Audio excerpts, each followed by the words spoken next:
Acesse sejaamigo.com.br e conheça os planos. Amigo, viva Conexões Reais!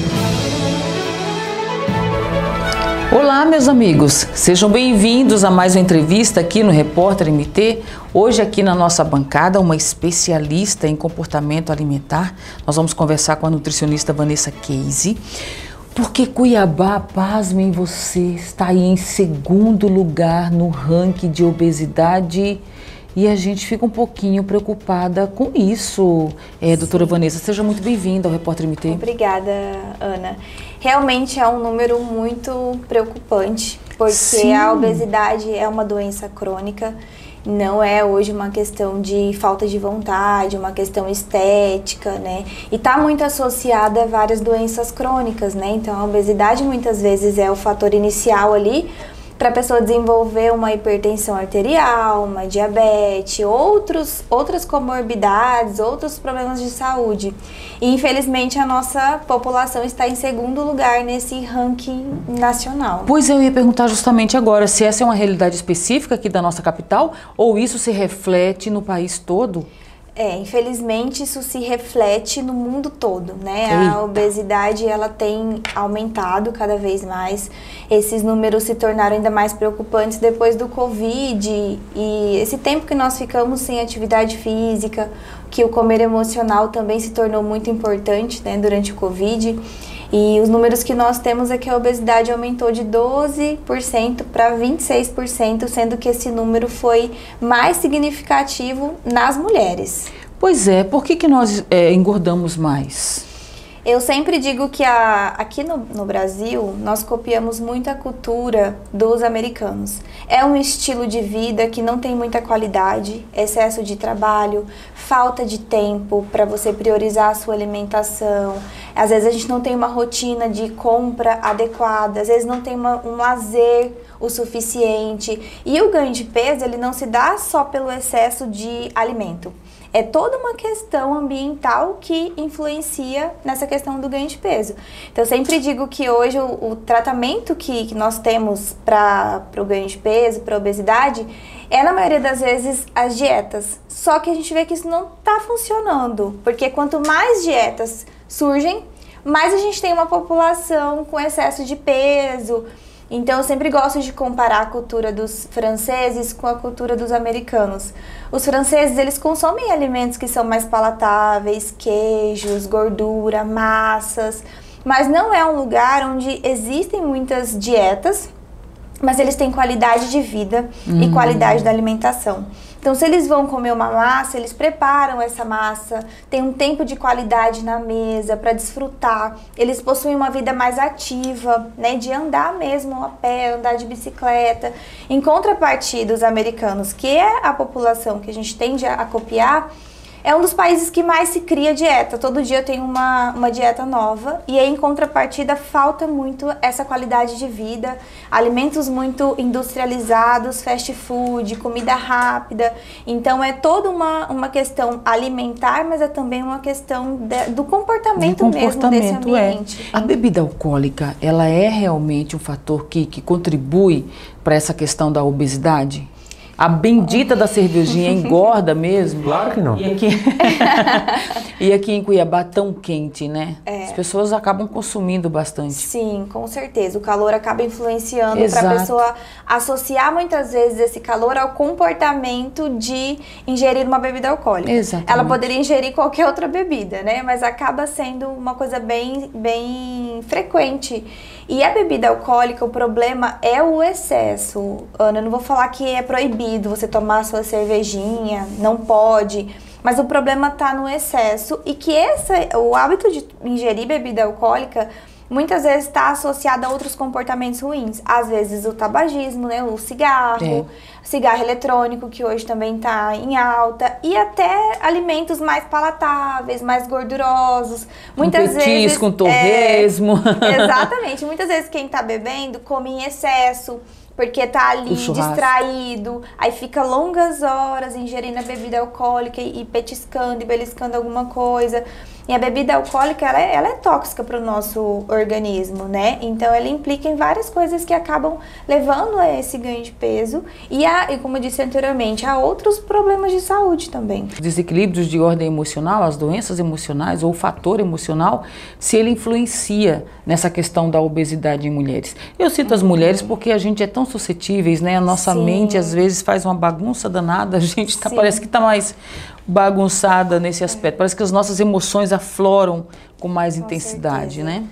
A mulher é mais sobrecarregada, né? Ela acaba tendo um pouco mais de responsabilidade ali, às vezes depois de um dia longo de trabalho, ela ainda tem que se preocupar com a família, com a organização da casa. Às vezes é a mulher que se preocupa com a refeição da família toda, né? Então, realmente isso gera uma ansiedade, e hoje a gente tem muito presente esse comer emocional.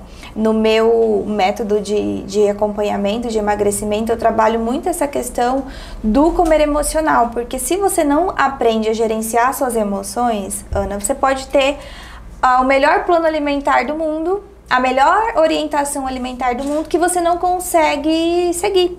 Porque você tá ali no momento de vulnerabilidade, no momento de pico de estresse, a primeira coisa que você vai buscar é um alimento, uma válvula de escape, que a comida é uma válvula de escape muito fácil, muito rápida, que está disponível muitas vezes, né? Então a mulher acaba sendo mais suscetível a esse comer emocional. E geralmente esse comer emocional vem marcado por excesso. Pois é.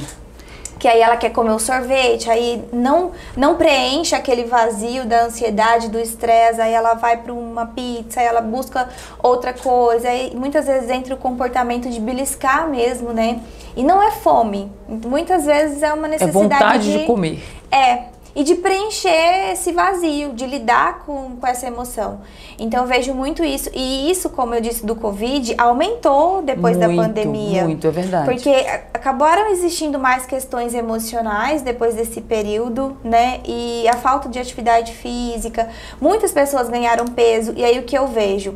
A mulher com sobrepeso, ela tem uma autoestima mais baixa, e ela tem um comer emocional mais presente. Porque às vezes ela se compara nas redes sociais, ou ela começa uma tentativa de dieta que não evolui, e aí aquilo ali vira um episódio de comer emocional. Então isso vai virando um ciclo mesmo, né? É uma bola de neve. Quais são os primeiros passos, doutora Vanessa, para que a gente possa reverter esse quadro? Falando aqui especificamente do nosso povo, do cuiabano, como é que a gente consegue sair desse ranking aí de estar ocupando o segundo lugar em obesidade, o que dá 24% aí da população obesa? É muita coisa. É muita coisa. A gente precisa pensar na nossa alimentação, não tem como a gente não falar disso. A comida, ela tem que ser prioridade, não dá para você priorizar tudo na sua vida, o seu trabalho, todos os compromissos, e deixar a comida em último plano. Então a gente precisa ter rotina alimentar, que a maioria das pessoas hoje não tem. Então começa muitas vezes pulando o café da manhã, pulando a primeira refeição, e aí come o que dá no almoço, muitas vezes sem planejamento, e às vezes come trabalhando, né? Eu sempre pego no pé das minhas pacientes, a hora de comer é a hora de comer. Não é a hora de assistir, não é a hora de trabalhar, não é a hora de responder o WhatsApp, porque a sua atenção tem que estar ali na refeição, para você perceber sua saciedade, para você perceber a satisfação que aquela comida te proporciona, para você conseguir ter mais autocontrole. Então essa regularidade das refeições é uma coisa muito importante. E aí para isso a gente precisa de planejamento, né? A atividade física é mesmo importante? Muito importante, não só para o emagrecimento, mas o exercício físico é um hábito angular. Então, quando você faz atividade física, naturalmente você fica mais consciente nas suas escolhas alimentares. Então, depois de começar o dia com exercício, isso vai influenciar na sua escolha do café da manhã. Você vai dormir melhor, e um sono regulado é fundamental para o processo de emagrecimento, além de ativar essa parte metabólica também, né? Então, a atividade física ela tem que ser associada a essa mudança alimentar. A questão de horários, não é? Essa questão, eu estou vivendo isso e, ao que parece-me que é real. Vamos ver agora. Eu sempre pulei, estou dando um exemplo meu, tá, meus amigos? Me permitam. É sempre uma consulta, né? É sempre uma consulta, não deixa de ser para nós, não é não? Oxe, a ideia é essa. Sim, mesmo. Claro. É que a gente se consulte com um especialista. Mas, por exemplo, eu sempre tive o hábito, até pela correria do dia, de pular refeições. Então, o café da manhã já era. De uns tempos para cá, isso não tem acontecido mais. E eu percebo que eu venho sentindo menos fome ao longo do dia, sabe? À noite, por exemplo, era um terror, gente. Uma coisa de tipo, dormir tarde, dormir meia-noite, desde as 6 até a meia-noite, comendo, imagina. Então, essa questão de horários, existe um horário específico onde comer realmente se torna um pouco mais ruim? Essa percepção sua é real. Olha só. O nosso corpo acorda ávido por nutrientes. Então é uma refeição realmente muito importante. Eu não vou falar aquele clichê de é a refeição mais importante do dia, mas o café da manhã é uma refeição muito importante. Você começar o dia se nutrindo, dando energia para o seu corpo, né, alimentando suas células. E aí o que acontece muitas vezes quando você pula essa refeição? O seu corpo não é bobo, então ele acaba querendo compensar a falta dessa energia, desses nutrientes no final do dia. E muitas vezes no final do dia é o horário que você se conecta com as suas emoções também. Que você respira e você fala, nossa, né, o dia foi tenso, verdade, cansativo. E aí esse emocional, que você já fica mais vulnerável, associado a um nível de fome alto, você vai ter até uma vontade maior de consumir alimentos mais palatáveis. Então, um lanche, um hambúrguer, uma pizza, às vezes uma sobremesa depois da refeição. E isso se torna um problema porque é justamente o horário que o seu corpo precisa de menos energia, né? Você vai dormir. E aí acaba tendo um excesso de alimentação ali, um desequilíbrio importante. Isso pode atrapalhar o seu sono, porque você vai deitar, ainda está fazendo digestão. Então, realmente, o horário, ele é muito importante. E hoje, o jantar é o problema da maioria das pessoas. Assim, de 10 pacientes que eu atendo, 8 têm esse comer exagerado no final do dia. Como é que se conserta isso? Ajustando essa rotina, então, como eu disse anteriormente, colocando a comida como prioridade também. É claro que a sua vida não vai girar em torno disso, mas você tem que ter um momento ali para você fazer o seu café da manhã, tem que ter um almoço de qualidade, equilibrado. Eu não gosto de pensar na restrição, né? Todo mundo, quando pensa em emagrecer, eu vou cortar o arroz. Não é esse o caminho. Corta o arroz, corta o pão. Exatamente. Esses alimentos não são nossos inimigos, né? A gente tem que aprender a encaixar esses alimentos na nossa vida. E o arroz e feijão é a comida do brasileiro. É um alimento super importante que até pode ajudar no processo de emagrecimento. Existe um horário específico para o consumo específico do arroz e do feijão? Porque muitas pessoas tem que evitar arroz e feijão à noite. Realmente? Não. Na maioria dos planos que eu faço para as minhas pacientes, entra arroz e feijão no almoço e no jantar. Dá para emagrecer comendo arroz com feijão. Olha isso. Só que não é só arroz e feijão. Então a gente precisa de outros alimentos em conjunto nesse prato. Mais fibra, às vezes uma salada crua, um legume cozido, uma proteína, né? Uma proteína animal que não seja rica em gordura. Então a chave do emagrecimento não é excluir. É encontrar o equilíbrio entre esses alimentos. Quais são os sinais que o corpo dá que ele está malnutrido, doutora Vanessa? Inúmeros. Primeiro, cansaço. Nós podemos perceber isso? Podemos. A pessoa que muitas vezes está malnutrida, ela se sente mais cansada, ela se sente mais indisposta. Aí muitas vezes ela acha que não tem força de vontade para mudar, mas às vezes é falta de ajustar realmente a alimentação para essa energia voltar ao normal. Às vezes a pessoa começa a sentir fraqueza. Com o envelhecimento, a gente tende a perder massa muscular. E aí a gente vai sentindo isso no nosso dia a dia.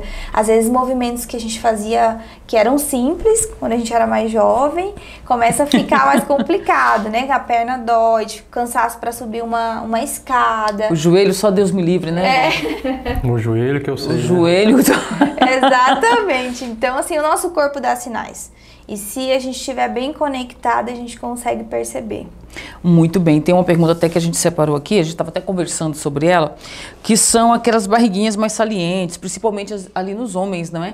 Por que os homens, eles aparentam mais gordura, né, visceral?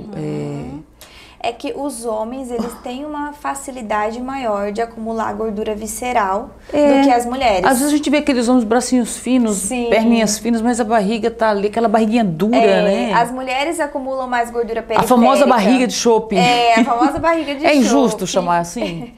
Não, até faz sentido, né? Quem consome muita bebida alcoólica tende a acumular mais gordura visceral. Então, um dos fatores pode até ser isso. Hoje as mulheres consomem bastante bebida alcoólica também, isso faz parte da nossa realidade, mas ainda é mais presente na população masculina. E o homem tem essa facilidade maior de acumular gordura nessa região abdominal, que é a característica daquela barriga arredondada, durinha. Chope. E é a gordura mais perigosa. Isso que eu ia perguntar agora. Por que ela acaba sendo tão perigosa? Porque a gordura está presente numa camada mais profunda, então às vezes está presente nos órgãos, e isso acaba aumentando aquela chance de desenvolver as doenças crônicas. Então, uma chance de resistência insulínica, que isso a longo prazo pode virar uma diabetes. A mudança de hábito contribui para a diminuição dessa gordura visceral? Com certeza. Não dá para diminuir gordura visceral sem mudança de hábitos. E não é uma dieta de 30 dias que vai fazer você mudar essa gordura visceral. É uma mudança de hábitos, uma mudança de vida, uma qualidade de vida. Então, assim, a alimentação é o fator principal nessa redução da gordura visceral. As autoridades em saúde aqui no estado, e a gente já vai ali para o poder público mesmo, eles precisam se preocupar com esse sobrepeso, essa obesidade da população, doutora Vanessa? Sim, com certeza. Até para aumentar esses programas de incentivo à atividade física, né? Então, a gente tem bastante parques, mas às vezes a gente precisa de mais, em mais regiões, em mais localizações. Às vezes esses parques ficam concentrados em poucos lugares. Eu acredito, né? que aqui em Cuiabá nós devemos ter ali uns 4 grandes parques, né? E a cidade é grande, você imagina, cada ponto, um parque ali, às vezes realmente o acesso é mais complicado. E como a gente disse do calor, a gente precisa desses ambientes para a população estar mais ativa e até mais incentivo mesmo, porque essa pessoa precisa de tempo para fazer essa atividade física também, né? Essa mulher, principalmente, que nós estamos falando, ela precisa de tempo para fazer essa atividade física. E o poder público pode até ajudar no sentido da alimentação, incentivando mais alimentação natural, mais feiras em mais regiões, aumentando o acesso à população, com valores mais acessíveis para esses alimentos naturais. Então, existem muitas formas, eu acredito, do poder público acabar interferindo nessa mudança de hábitos, nessa mudança de comportamento da população. Intervalo entre as refeições. Fala-se tanto em jejum intermitente, né? Tá uma moda isso. Aí contradiz aquilo que muitos, inclusive profissionais, eu já ouvi muitos profissionais dizendo, o ideal é você comer de 3 em 3 horas. O que é mito, o que é verdade, o que é real, o que é irreal, nessa história toda. Porque às vezes nós também ficamos perdidos com relação aos direcionamentos que nos são dados. Hoje esse acesso a muitas informações, principalmente as redes sociais, tem deixado a maioria das pessoas confusas. E eu falo que isso mais atrapalha do que ajuda. Porque às vezes a pessoa chega no consultório e ela fala, eu posso comer ovo? Eu posso tomar leite? Eu posso comer pão? Eu tenho que cortar tudo? Então é um monte de desencontro de informações, muitas vezes informações que é tirada dentro de um contexto, que aumenta essa confusão e não ajuda ninguém. Nos ajude, pelo amor de Deus. E aí, assim, eu não gosto dessas regras de comer de 3 em 3 horas. A gente precisa dessa regularidade das refeições. Só que eu gosto muito de você ter uma consciência corporal de saber honrar a sua fome. Por exemplo, pode ser que você faça um café da manhã super nutritivo, com alimentos que te dão mais saciedade, você não precise tomar um lanche da manhã no meio da manhã. Você consegue esperar até o almoço. Então, eu trabalho muito esse intuitivo no meu consultório, para você saber regular os horários que você tem que comer e não comer no horário que a nutricionista manda, é 8, é 9, é meio-dia, né? A gente tem esse direcionamento natural do nosso corpo. E aí entra o que você falou do jejum intermitente, as dietas da moda. Eu falo que eu vou ser nutricionista a minha vida inteira e não vou conhecer todas as dietas que existem. Porque chega no consultório a paciente, eu já fiz de Dukan, cetogênica, jejum, do ovo, do leite. E isso é muito perigoso porque o jejum intermitente mesmo não é para todo mundo. Tem muitas pessoas que, aquilo que você falou anteriormente, ficam de jejum a manhã toda e aí depois que começam a comer, começam a ter esses episódios de exagero mesmo. De desespero, de fome. Exatamente. É horrível. E aí o jejum intermitente, ele é intermitente, não deve ser feito todos os dias. Eu vejo que quando as pessoas começam, deu certo com a minha amiga, eu vou fazer. Aí começa todo dia a pular refeições. E isso pode até gerar um resultado pontual. Mas aí a consequência é o quê? Efeito sanfona, que é o que a gente vive hoje, né? Aquele emagrecimento que não é sustentável, é só durante aquele período. E aí depois o corpo fica até mais propenso a acumular gordura. Então tem que tomar muito cuidado. A questão que a gente percebe muito também, a quantidade e a qualidade, não é? A gente sempre vê essas duas questões. Preza mais pela qualidade do que pela quantidade. Isso deve ser realmente observado. Por exemplo, a pessoa que ela come bem. Eu conheço pessoas saudáveis que comem demais, mas comidas saudáveis, só que em grande quantidade. E consegue ter um corpo nutrido, um corpo bom. Sim. E aí tem aquelas pessoas que comem muito e comem ruim e é uma coisa desastrosa. De repente até são magras, mas a questão da saúde é toda... está em desarmonia total. Como que se equilibra isso? Às vezes a pessoa acha que para emagrecer ela tem que passar fome, né? É isso, realmente. Não, você não precisa passar eu infelizmente tenho essa concepção, gente. Se eu emagreço um pouquinho é porque eu estou passando fome. Eu estou passando fome. Não é pouca fome. Faminta, nervosa, estressada. Você não tá passando fome. Não tô, né?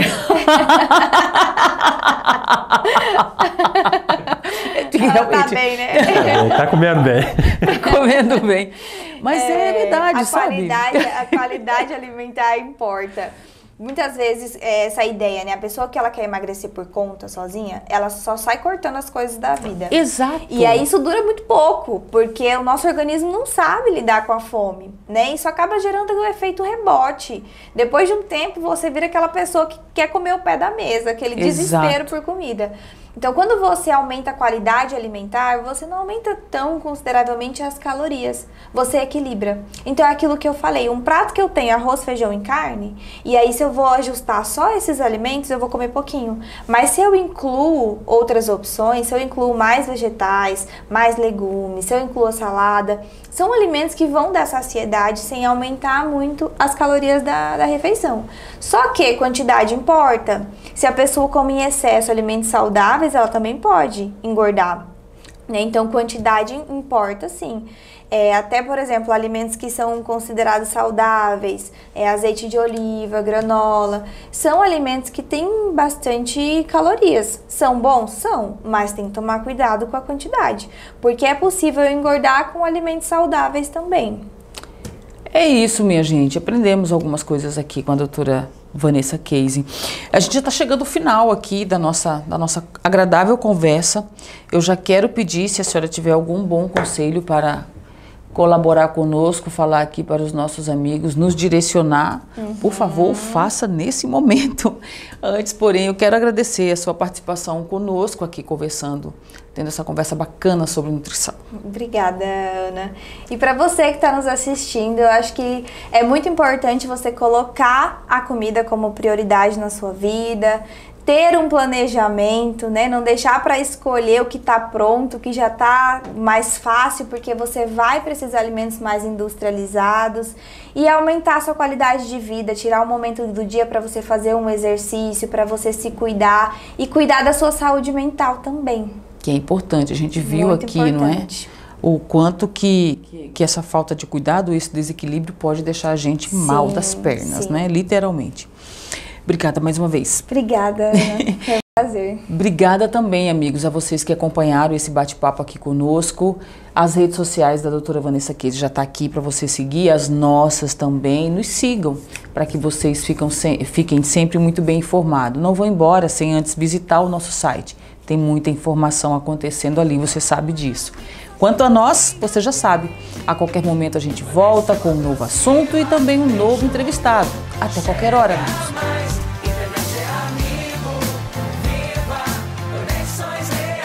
Acesse sejaamigo.com.br e conheça os planos. Amigo, viva Conexões Reais!